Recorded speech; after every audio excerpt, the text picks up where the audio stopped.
Mbona vipi sasa njana kulikoni? Kisu?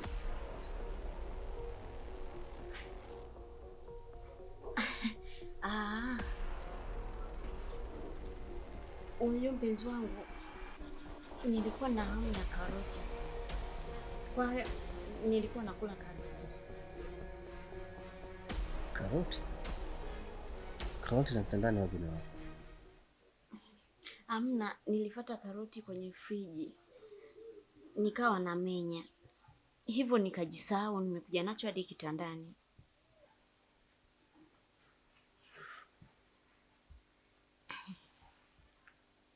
Naomba chukisu. Naomba chukisu.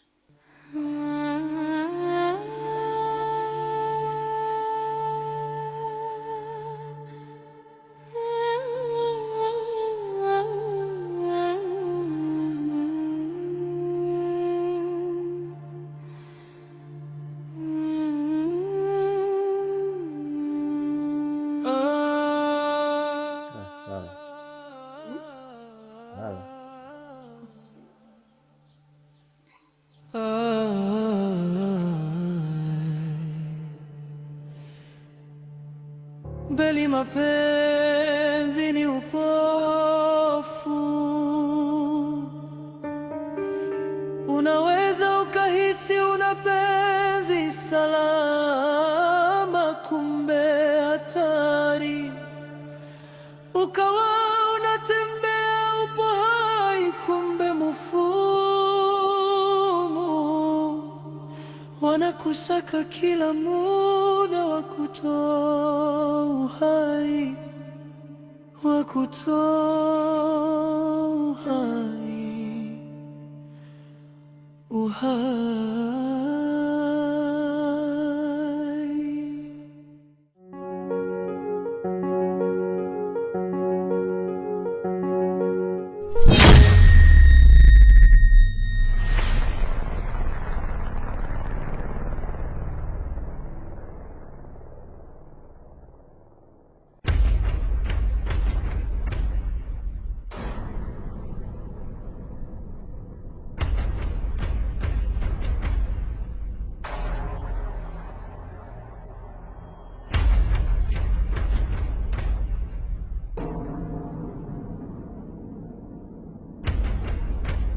Kipenzi. Kwa nini unapenda kukaa peke yako? Pause tu. Sipendi bwana kukaa peke yako. Unapokuwa peke yako basi utaanza kupanga vitu vingi. Mawazo yako tu.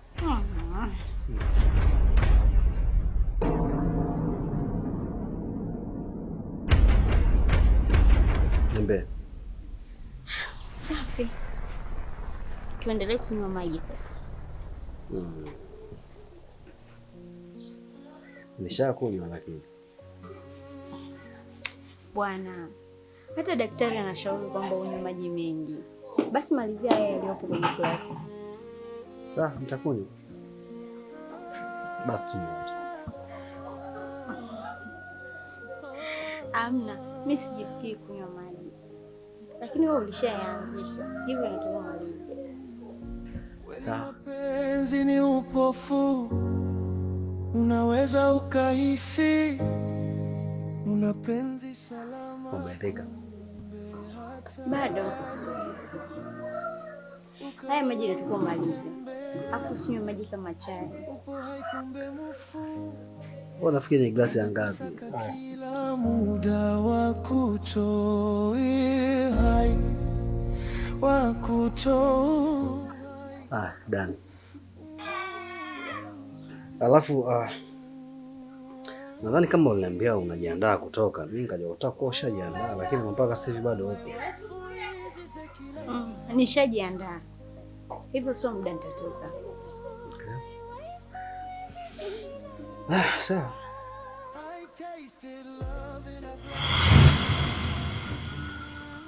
Unarudi saa ngapi unakwenda? Sitochelewa kurudi.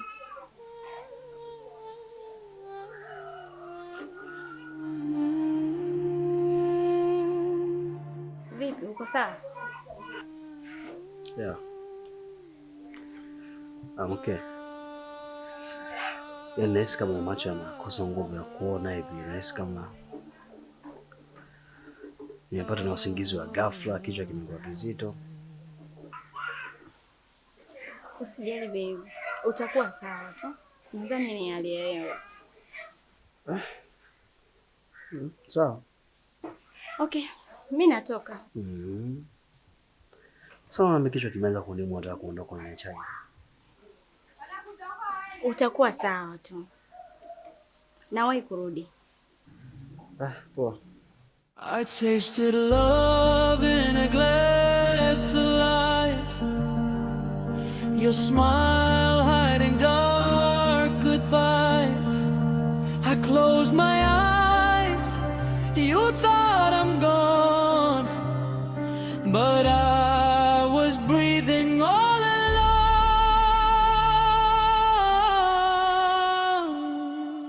Tabasamu lako lilificha kwa heri ya mauti. Nilifumba macho. No, I can't. Mambo vipi? Poa. Unaweza kufika nyumbani kwangu leo? Itakuwa ni vizuri sana kama akifika sasa hivi. No, kuna vitu tu vya kuzungumza vile kukupiga sana. Nitaenda mskwani.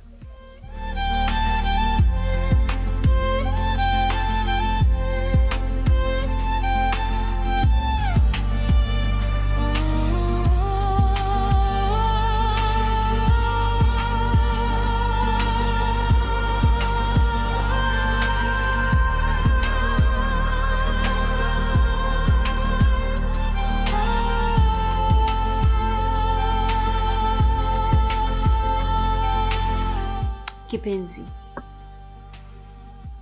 nishamaliza kila kitu. Nishafuta historia yake.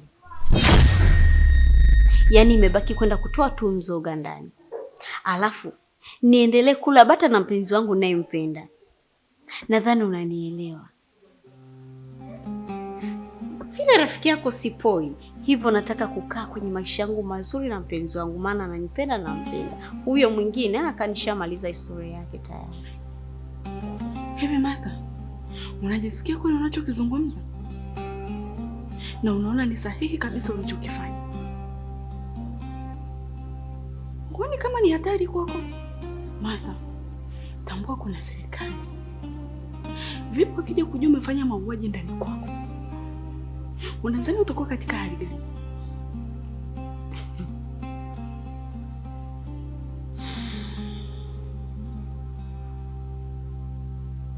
Serikali itajuaje?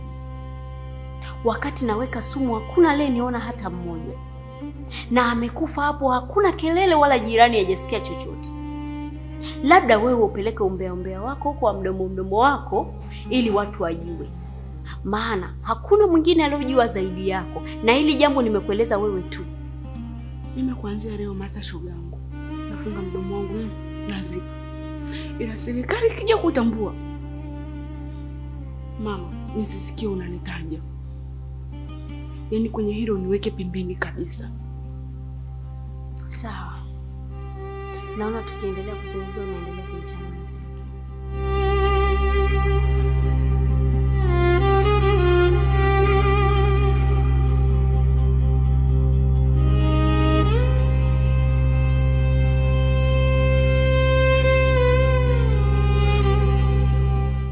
Kipenzi, jiandae, nakuja, so muda hapo. Kila kitu kimeshakaa sawa. Oh, my wife is Ezekiela. Oh, my wife is Ezekiela. I tasted love in a glass of lies. Your smile hiding dark goodbyes. Kwa sijui dhamira yake. Na hata sielewi anachokifikiria kwenye akili.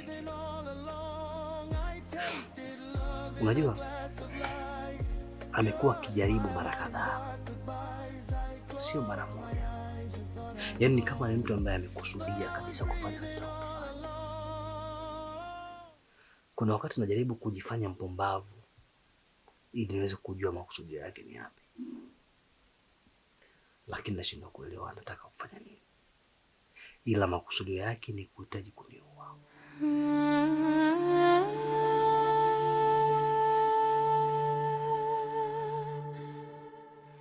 Na sio mara moja, sio mara mbili kufanya hivyo. Ya unajua wote, wewe una changamoto moja tu.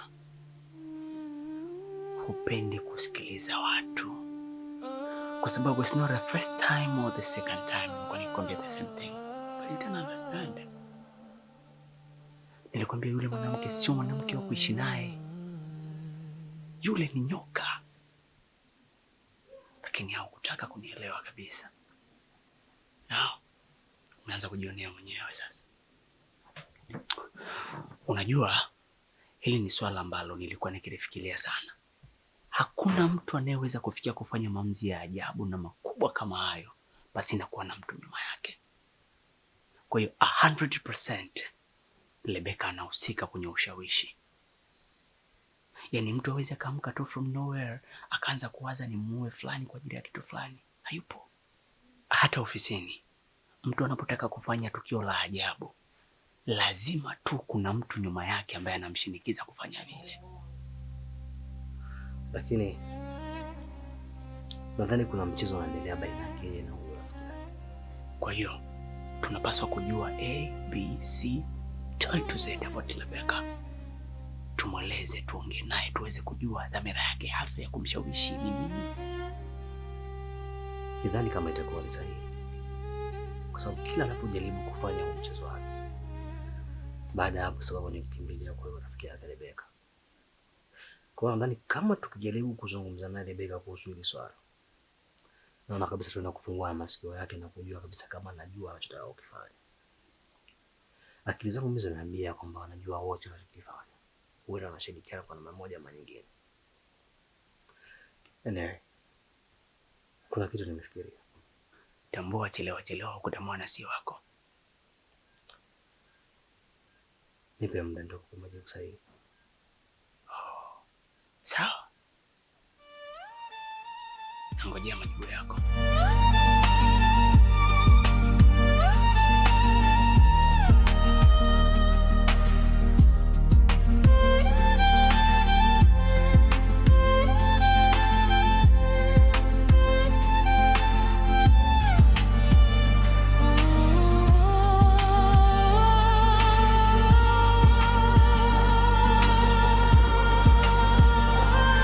Mkani. Bado tujajiandaa. Jamani, umesema tuli tena? Ndiyo. Mimi kwa kusanya kitu changu hapa, imani nikiondoka nimeondoka moja kwa moja. Lakini nimekupa muda mrefu kujiandaa. Muda mrefu hapa kama nimenipigia simu sasa hivi hapa. Sema tena mwenyewe ni kwa staki hata kukaa hapa. Haya, ukifunga hadi kufuli baba mwenye nyumba atakuja kupata wapi fungu? Fungu yake namwekea hapa. Akija atajiongeza. Haya, twende. Unaweza ukahisi una penzi salama, kumbe hatari. Ukawa unatembea upo hai, kumbe mfumo wanakusaka kila muda wa kutoa uhai, wa kutoa uhai, uhai.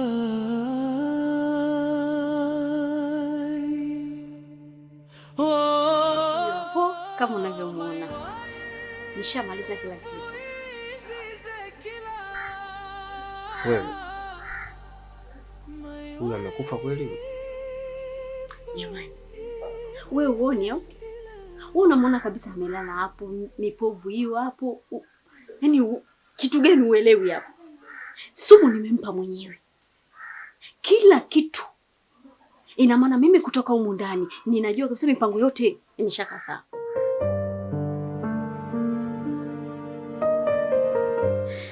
Nadhani hapa cha msingi ni kitu kimoja tu, tujue tunamfanyaje.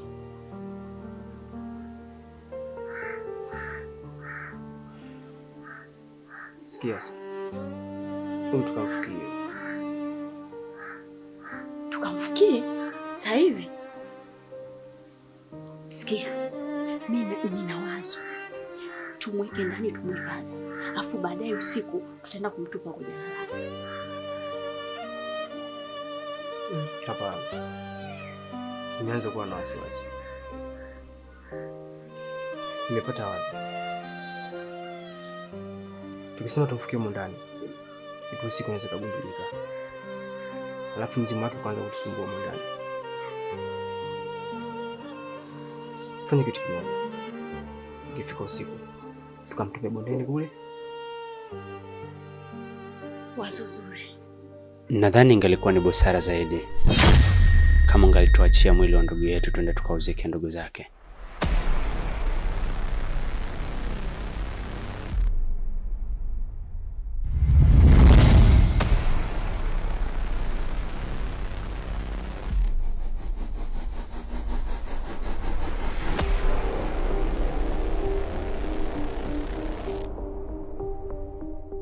Ote.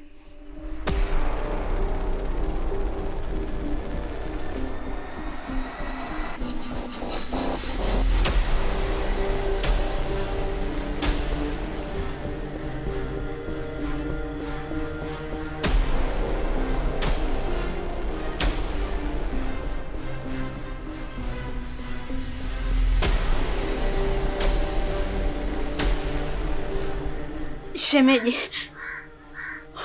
umefikaje hapa?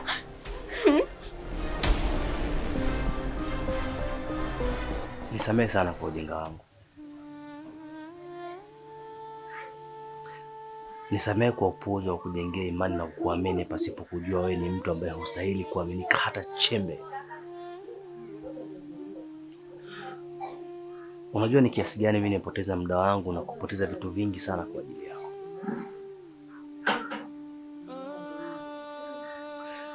Nilijaribu kufanya kila jukumu ambalo lapaswa kufanya mwanaume kwa mwanamke wake, lakini kumbe nilikuwa najiogopea. Nimejaribu kutoka katika mitego yako mingi sana. Nimejaribu kuruka viunzi vyako vingi sana vya kujaribu kutaka kuniua.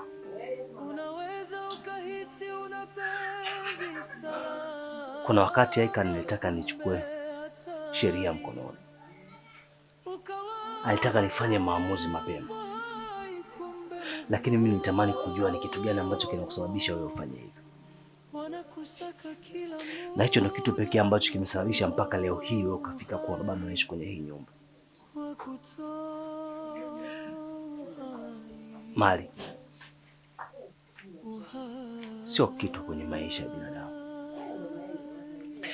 Kila kitu ambacho unakiona hapa ndani na hata vilivyokuwa nje ya nyumba hii, vyote vilitafutwa na mimi. Na jeuri ya kuvitafuta hivi nilivitafuta kwa sababu nilikuwa na afya. Umefikiria nini kitatokea baada ya mimi kufariki? Kutakuwa na muendelezo upi wa hizi mali ambazo unaziletea tamaa? Sikujua mapema kama wewe haukuwa mwanamke sahihi kwenye maisha yangu. Ila niliamini wewe ni mwanamke ambaye anapaswa kufika naye malengo na kufikia ndoto ambazo nilikuwa naziota kila kukicha.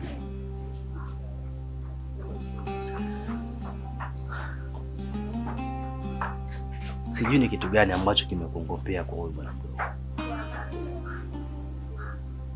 Sijui ni kipi ambacho mimi sikifanye huyu bwana mdogo anakifanya, mpaka iwe ndo sababu wewe kutaka kutoa uhai wangu mimi.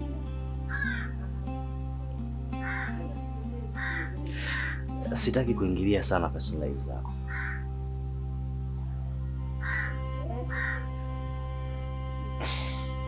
Sitaki sana kuwa mlongeaji sana katika hii siku ya leo. Natamani tumalize kwa amani. Japokuwa unataka tumalize kwa vibaya, kwa kumwaga damu isiyokuwa na hatia, kwa kuidhulumu nafsi ya mtu ambaye ilikupenda.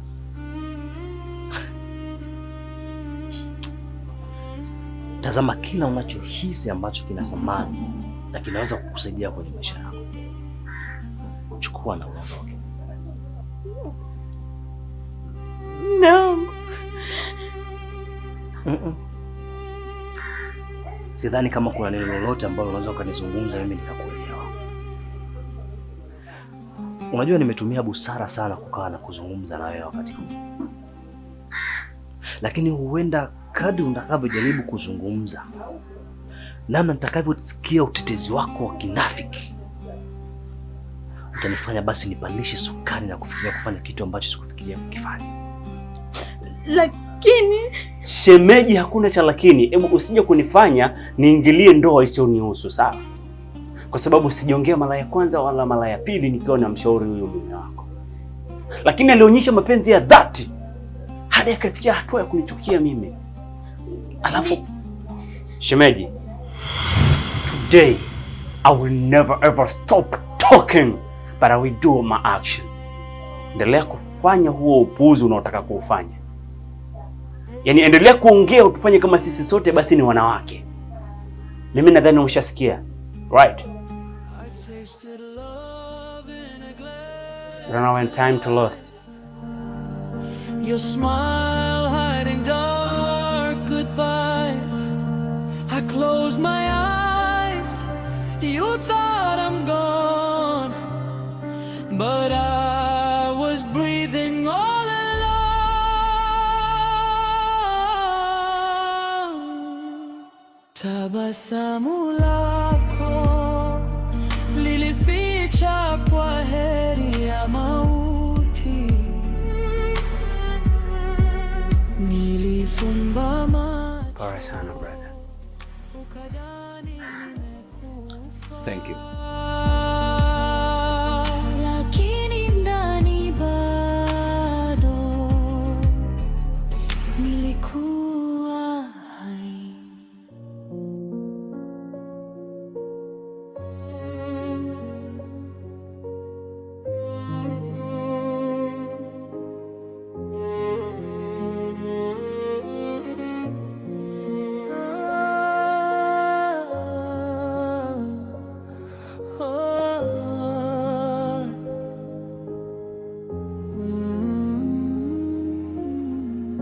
Kweli mapenzi ni upofu, unaweza ukahisi una penzi salama, kumbe hatari. Ukawa unatembea upo hai, kumbe mufu. Wanakusaka kila muda, wakutoe hai, wakutoe hai.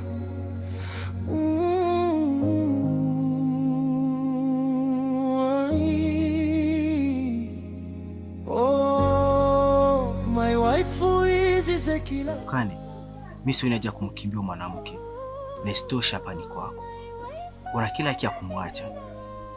Kwa sababu yeye ndo aliyokuta hapa. Ni kuamua tu, mimi sikutaki hapa, naomba ondoka. Na kuliko utumie nguvu nyingi. Msikizo nakwambia. Mwanamke ni kindanga sana.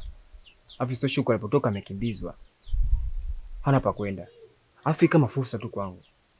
Sababu nikiondoka nitamwacha hapa, namwachia Msale na baba mwenye nyumba. Wazee, mimi sioni haja ya waste time. Maamuzi yakishachukuliwa, hakuna kurudi nyuma. Si wenyewe wa Dananda, hatuna makazi maalum popote pale kambi. Sikilizeni. Basi mimi nitawapigia simu, mabegi naeke hapo nyuma.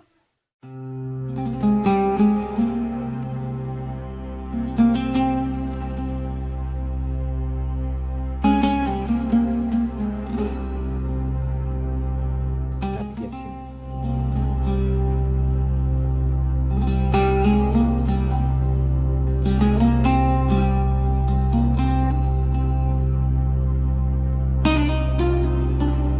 Ni mema.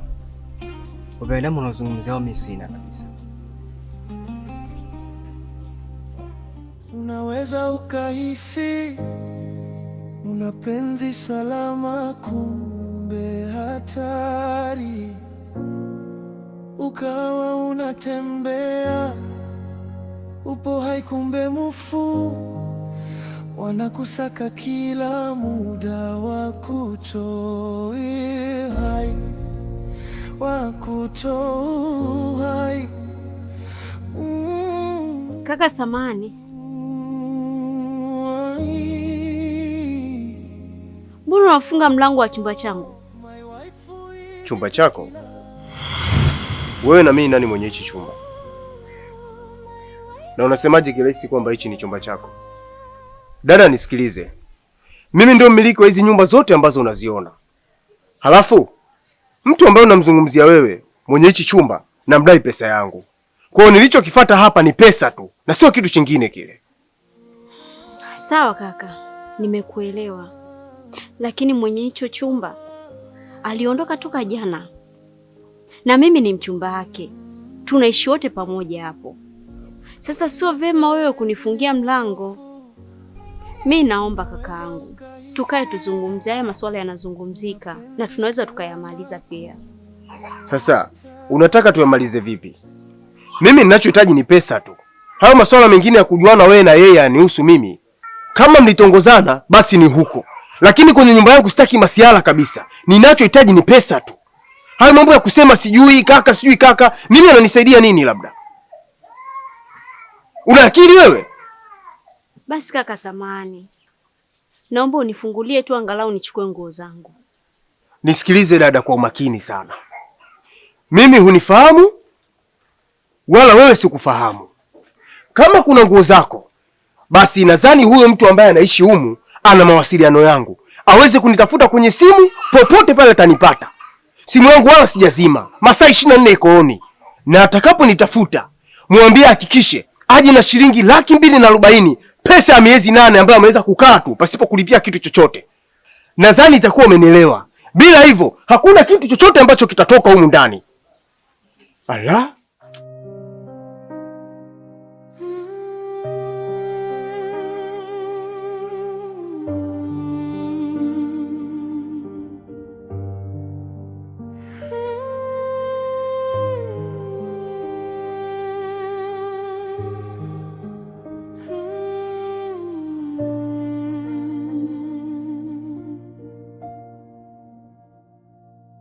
Nimekubali kuwa upandacho ndio utakacho kivuna.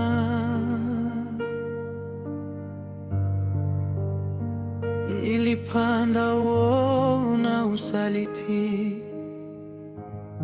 matokeo nimeyaona.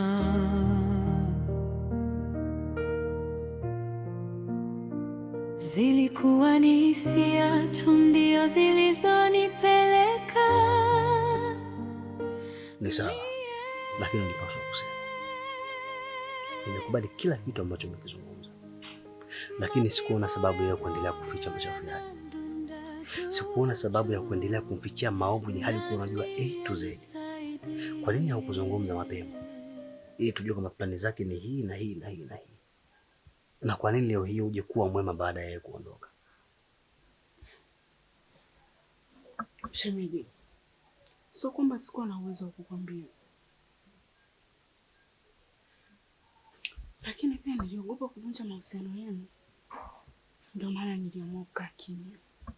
Alafu haya niliyoyaongea singetokea, mimi ningeonekana mbaya.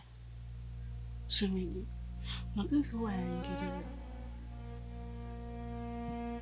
Ungesema na hata pia kusema tayari ameshaondoka.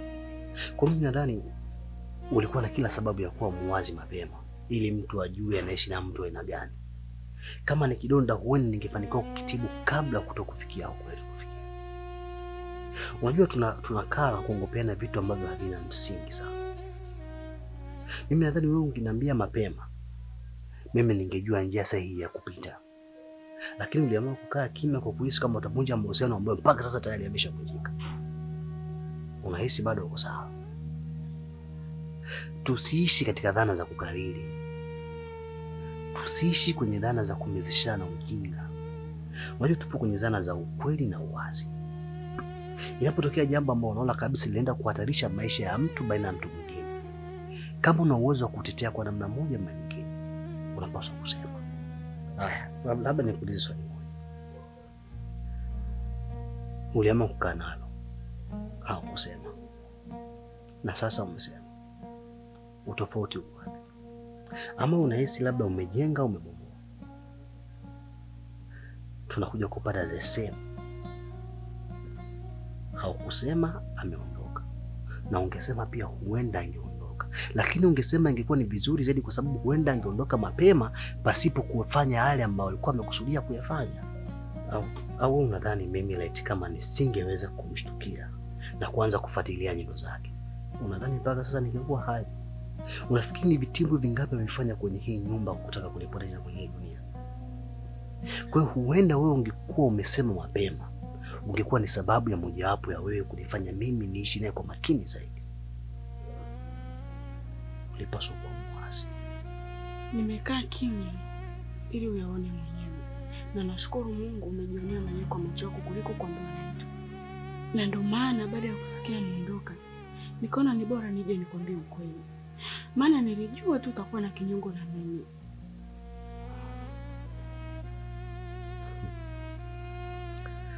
Sina sababu ya kuwa na kinyongo na wewe, kwa sababu mimi ni mtu mzima na yeye aliyefanya ni mtu mzima pia. Alikuwa anajua nini anachofanya. Kwa hiyo kwenye hilo mimi nadhani wewe kuwa na amani tu. Sawa shemeji, basi acha mimi nikuache. Karibu. Nashukuru.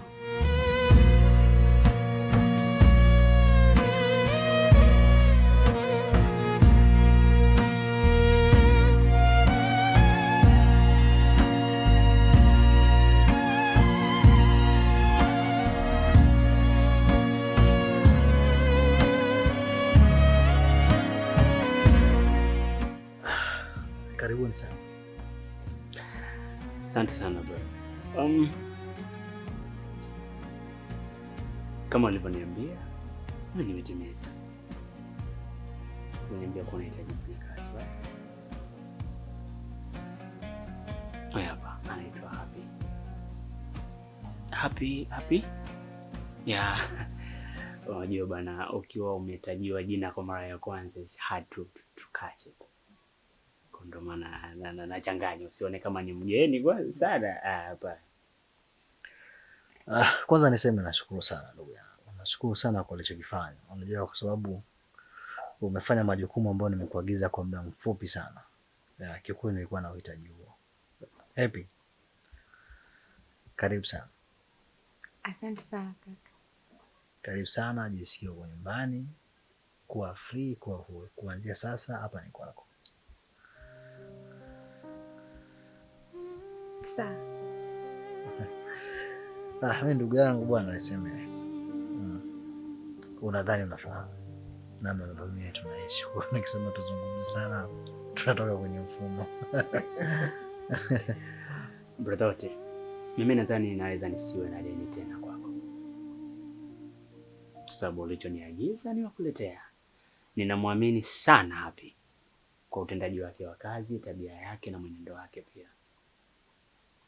Sasa nisije kusikia tena, aika nini nimechelewa kazini eti because sijanyoshewa nguo na. Basi mimi nadhani mimi na tutawasiliana. Tuone namna gani ya kufanya. Happy, hapa ni sehemu salama. Kabisa. Zile sijui wafanya kazi na mabosi zao, hayo usije kuyawaza tena. Right? Namwamini sana wote. Ni kijana ambaye mtaa mzima unamfahamu kuwa ni kijana mwenye busara, mtulivu, anaelewa kile ambacho anakifanya. Kwa hiyo mimi nadhani nimekufikisha. Sina muda. Today is weekend. Let me party. Usielewe sana. Basi mimi niwaache. Okay.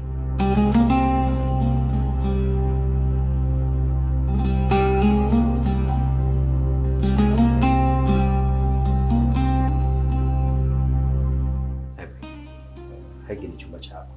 Kwa hiyo utakuwa mnalala humo na kuna baadhi ya vitu vyote vikutoa kama kuna baadhi pia ya nguo na vitu kwa sababu sisi master wa kazi tena. Kwa sababu alikuwa anatulia hayupo nimepigia huko. Alafu pia washa. Kwa chuo chako utatumia kidogo. Sawa, asante sana. Kama utakuwa na changamoto yoyote usisite kuniambia. Sawa, basi nashukuru. Karibu.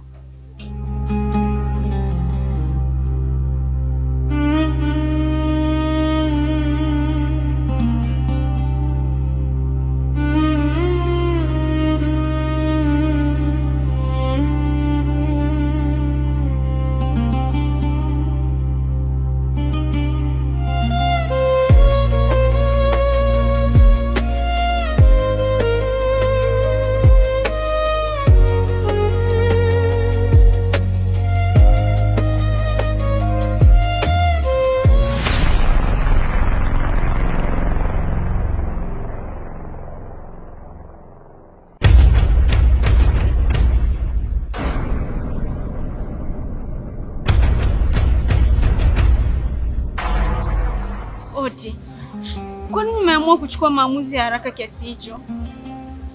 Haya mambo yanazungumzika Oti. Haya mambo yanazungumzika mme wangu. Labda nikwambie kitu kimoja. Siku zote bahati huwa haijagi mara mbili. Nadhani hii ndio faida ya kile ambacho ulikuwa unakitengeneza. Na haya ndio mavuno yake ya kile ambacho ulikuwa unakifanya. Kwa sidhani kama kuna sababu ya kuendelea kujilaumu na kujipigisha kelele kwa vitu ambavyo haviwezi kujirudia tena kwa maisha. Historia ya mimi na wewe tayari ilishakwisha. Oti. Oti, usiseme hivyo. Oti. Oti. Oti. Oti.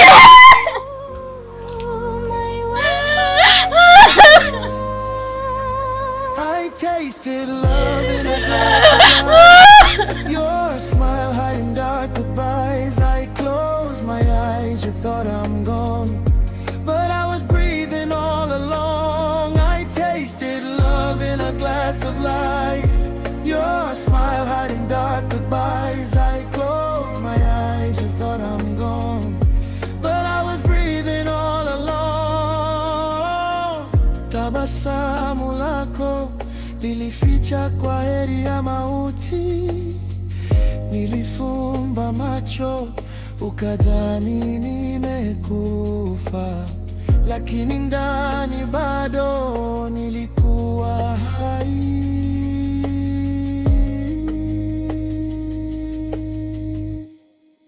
Oh, my wife is Ezekiela.